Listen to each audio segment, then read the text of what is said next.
Hello and welcome to Whiteboard Walkthroughs. I'm Erich Rudolph, a mechanical engineer here at CJ Winter. Today, we're going to be going over the basics of thread geometry and reviewing some helpful terms to better understand these concepts. Roll the intro.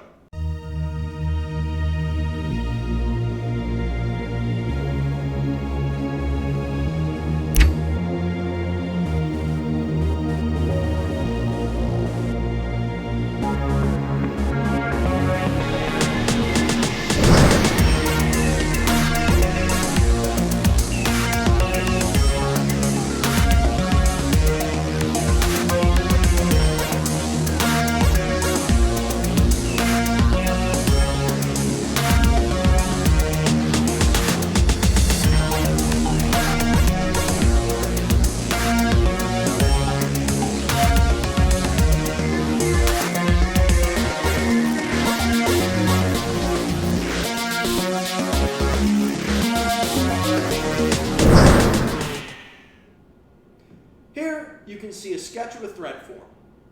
A thread is a repeating pattern made of raised teeth and lowered grooves.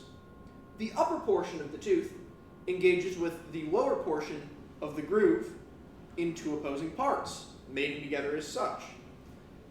This part of the tooth is called the crest. The crest radius, seen here noted as RC, determines how sharp or shallow the crest of a tooth is. On either side of the tip of the tooth are a set of flats which angle down into the grooves on either side. These flats are known as the flanks of the thread. The angle between the flanks, seen here noted as theta, is known as the included angle of the thread. This angle is often, but not always, symmetric about the center, this axis here, of a given groove, most commonly 60 degrees. At the end of the flanks, in the very bottom of the groove, is the root of the thread. This radius, seen here denoted as RR, is the root radius. The root radius determines how flat or sharp a groove is, and affects how the male and female threads mate together. The distance between the tip of the crest radius, and the bottom of the root radius, is seen here as h, and that is tooth height. The lateral distance between the centers of grooves, here and here, or any pair of equidistant points in the thread, is known as the thread pitch. This is most commonly referred to in terms of TPI, or threads per inch. The pitch of a thread determines the rate at which threads will engage with each other.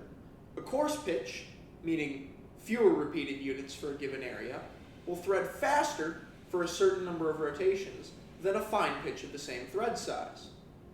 In this case, if our pitch was, say, 13 TPI versus 20 TPI, a 13 TPI pitch would thread much more rapidly given 1 to 5 rotations than the 20 TPI pitch would.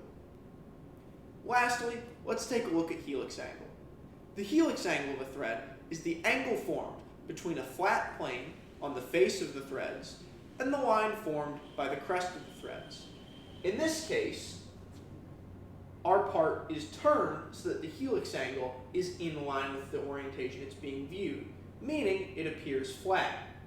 In reality, if you were to view this diagram as an actual thread roll on, say, an optical comparator or under a macro lens, you would have a certain amount of obscurity trailing along here, filling up this region, following each thread. In this case, you would then rotate the thread form until that obscured section along the thread resolves itself, and then, by checking on your comparator what your new angle is, you would have the helix angle. Going back to my thread form, it's effectively what would happen when viewing if instead of the observer being blue and the thread itself being gray, when you offset them, you get these staggers. Then when you rotate the thread to true, you'll notice the blue disappears behind the gray. Helix angle has been aligned. For more information on threads or thread rolling technology, please visit our website or refer to some of our additional material here on YouTube. Thanks for watching and have a great day.